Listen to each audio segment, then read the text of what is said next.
My honor and pleasure to be here with Rabbi Danny Nevins, who is the Dean of the JTS Rabbinical School and a member of the Committee of Jewish Law and Standards, among many other involvements.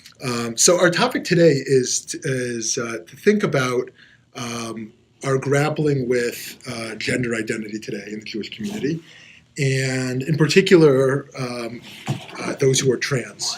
Can you share a little bit about what the conversation looks like where you are and in your community around inclusivity and engagement and responsiveness to the trans issue? For sure.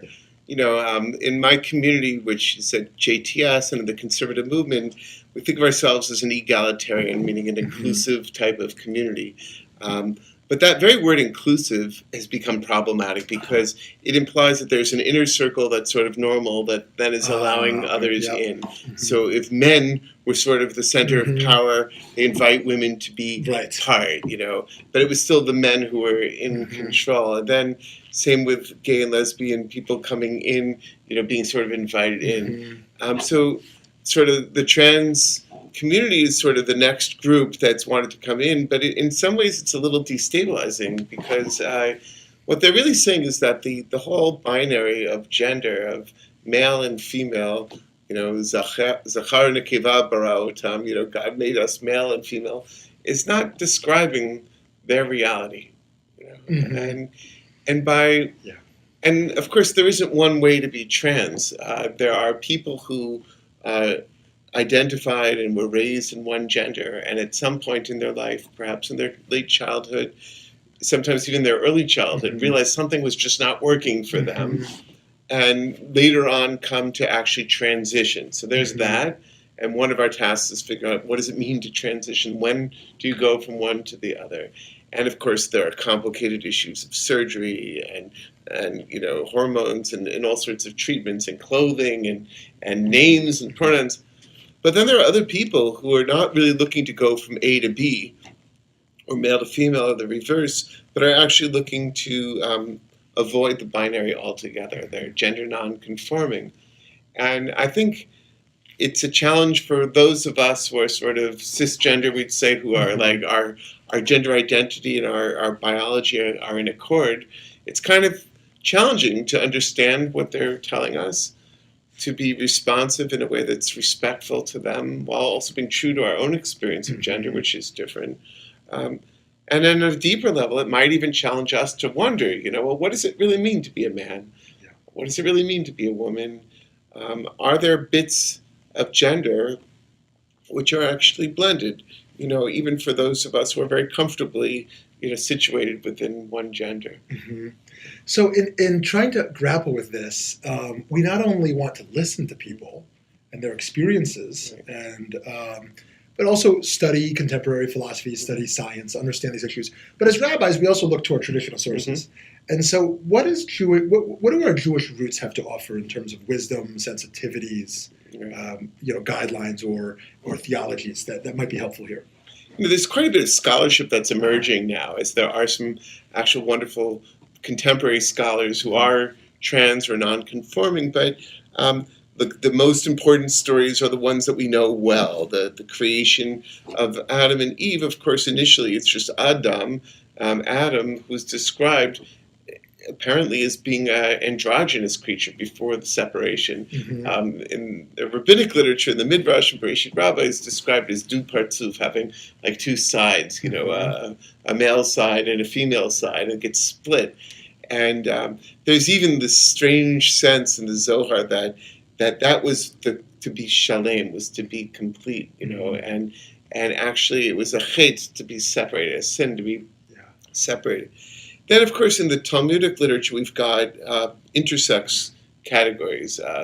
You have male and female, but you also have an androgynous, which is a person who has the biological qualities of both genders, and the tumtum, who has sort of hidden genitalia, and it's not clear. So there's that. And there's a long halachic literature, as you know, about how do you treat such a person, and what are their obligations? Do they function male or female? Is your sense that these were emerging as uniquely Jewish ideas in those time periods? or was this part of the zeitgeist? Were other cultures at the times those ideas were emerging also in a similar place? I mean, even the words androgynous and Right, tumtum yes. are Greek Good points, loanwords. yes. And so clearly there was a phenomenon of an Mhm. intersex category that would happen. And I think that has to do with genetics. It has to do with perhaps people marrying within the family. But I'm not making a value judgment. It's just one of the varieties of human experience, And so as we know, there are many cultures which have recognized an intersex type of category. In Japan, there's like a whole sort of genre of literature and art that speaks about these people who are sort of an intersex category. So we've got our own literature that's about that. We have halachic things. Interestingly, there's also mystical literature about this because, like we think of the soul being, one person in one body, but starting in the Middle Ages, you had this idea of Gilgul Neshomot, like reincarnation. And it seems possible that people were reincarnating in different genders, and so they carried with them some of the wisdom and the experiences of their prior lives. I'm not really a big believer in this, I must say, but in that literature you do have an example, and it's a reflection not only of human experience but of divine experience, because the mystics also believed that God had masculine attributes and feminine attributes, and they were constantly sort of blending and tensing with one another. And in fact, some of our liturgies, Kabbalat Shabbat is all about the male and female aspects of God sort of coming together. I do kind of think that the reincarnation or Gilguli model does offer at least the thought experiment to cultivate empathy and trying to harmonize some human differences in a sense that the other is in fact what I was or will be, and those differences might not be as separate from ourselves as we think.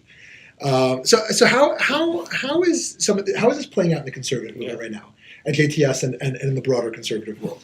Well, first of all, we're just trying to open our eyes and our ears, meet people and learn from them.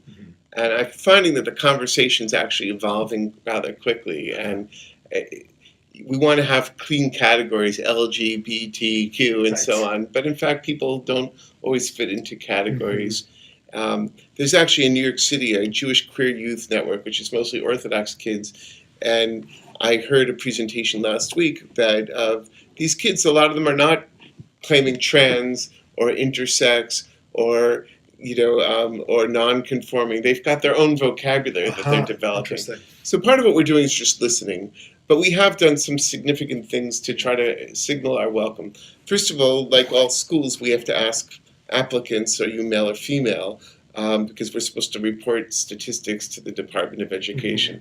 But we decided that we could just put a box, say gender, and fill in the box, and people could write what it is.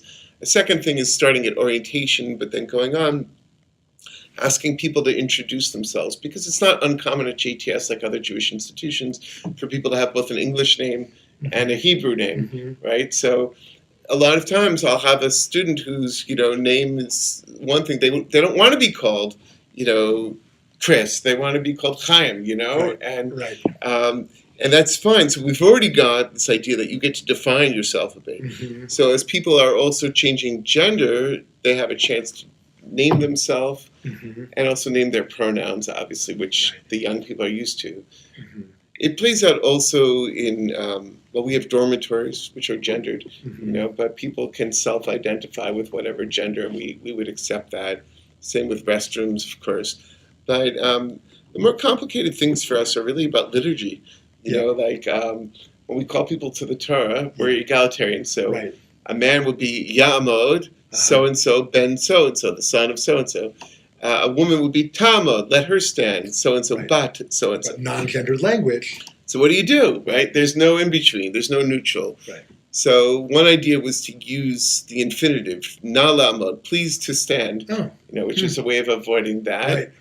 And then instead of ben or bat, son or daughter, we say lebeit, from the house of, interesting. or the mishpachat such and such, and calling them up in that way. So what are some other areas for potential growth?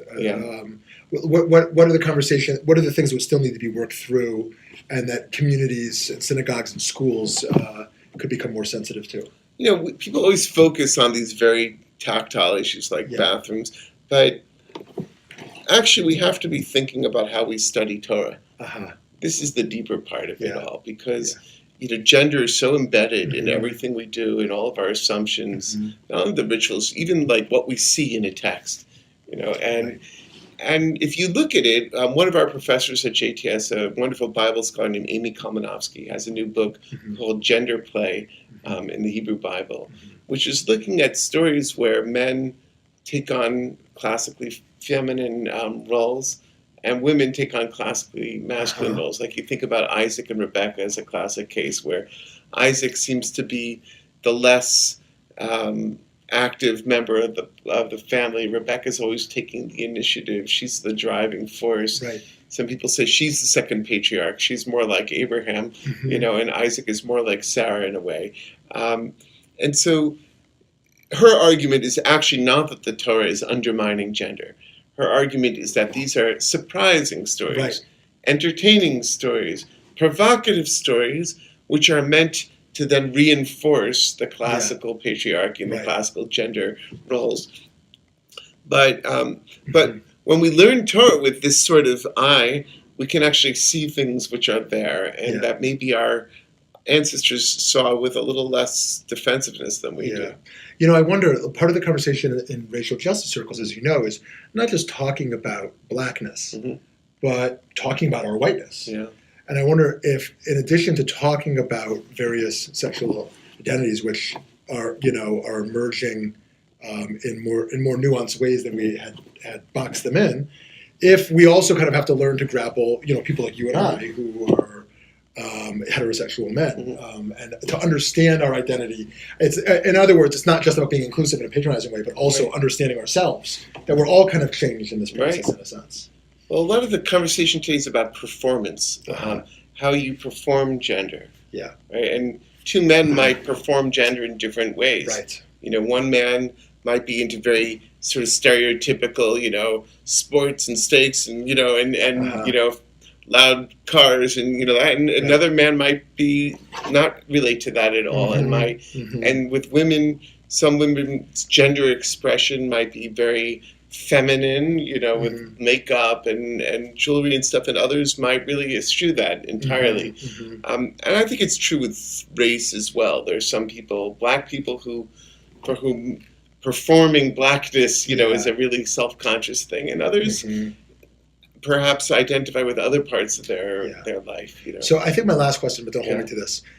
As you know, in a tahara, when a Jew dies, that typically a man is the one who prepares the body of men prepare the body of a man, and women prepare the body of a woman. And how in this sense might we think about that issue?